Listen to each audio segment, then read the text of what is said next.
গণহত্যা ও মানবতাবিরোধী অপরাধে আওয়ামী লীগকে নিষিদ্ধের দাবি জানিয়েছেন বিএনপির স্থায়ী কমিটির সদস্য সালাউদ্দিন আহমেদ। তবে তা আইনি প্রক্রিয়ায় করার পক্ষে মত তাঁর।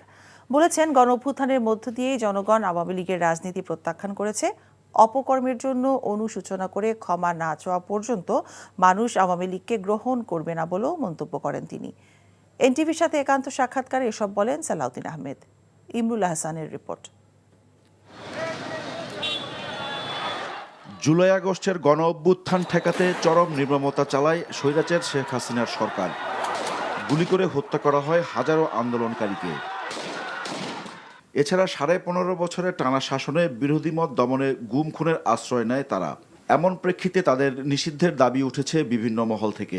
বিএনপির স্থায়ী কমিটির সদস্য সালাউদ্দিন আহমেদ বলেন, শুধু সরকার হিসেবেই নয়, সংগঠন হিসেবে অপরাধের নির্দেশ দিয়েছে আওয়ামী লীগ। তাই কেবল ব্যক্তির নয়, সংগঠনের বিচারও হতে হবে। আওয়ামী লীগের মধ্যে কোনো অনুশোচনা এখনো পর্যন্ত আমরা লক্ষ্য করি নাই। গণহত্যার জন্য তারা এখনো ক্ষমা প্রার্থনা করে নাই।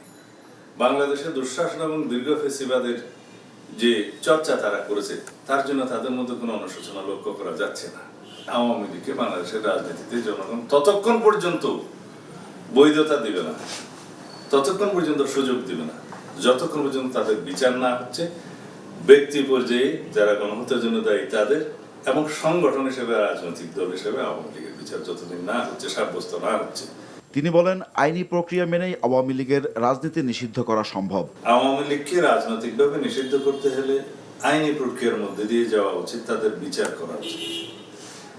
আমরা আহ্বান করেছিলাম যে সংবিধানের 47 অনুচ্ছেদের অনুবলে আইনে একটি সংশোধনী আনা প্রয়োজন ছিল মানবতা বিরোধী অপরাধ আদালতের আইনে, কিন্তু ক্যাবিনেটে ওঠার পরে সেই জায়গা থেকে সরকার সরে যায়। মানবতা বিরোধী অপরাধ, গণহত্যার জন্য বিচার করার যে বৈধতা আছে সংবিধানে, সেটা রাজনৈতিক সংগঠন হিসাবে রাজনৈতিক দলের এবং অঙ্গ সংগঠনের সবাই সিদ্ধান্তক্রমে যে গণহত্যা চালিয়েছে আওয়ামী লীগ, তার জন্য প্রযোজ্য। তাহলে সংগঠনের বিচার করার জন্য যদি আইনি প্রক্রিয়াটা গ্রহণ করা যায় এবং বিচারের মাধ্যমে সাব্যস্ত হয়, জনগণ সেটা মেনে নেবে। আওয়ামী লীগের বিষয়ে সিদ্ধান্ত নেবে জনগণ, বিএনপির এমন বক্তব্যের ব্যাখ্যাও দেন সালাউদ্দিন আহমেদ। জনগণ নির্ধারণ করে এক রাজপথে, আর নির্ধারণ করে নির্বাচিত প্রতিনিধিদের মাধ্যমে সার্বভৌম সংসদে।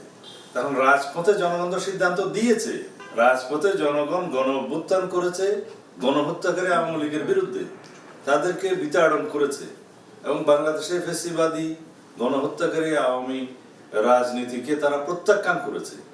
এখন জনগণ তাদেরকে স্বাগতম জানাবে কিনা সেই প্রশ্নের তো আর উত্তর খোঁজার প্রয়োজন নেই, উত্তর তো দিয়েই দিয়েছে। তারপরেও যদি বলি যে জনগণ কিভাবে নির্ধারণ করবে, জনগণ এখন কোথাও বাংলাদেশের কোনো জায়গায় আওয়ামী লীগের কোনো রাজনৈতিক কর্মকাণ্ডকে তারা স্বাগতম জানাচ্ছে না, ওয়েলকাম করছে না।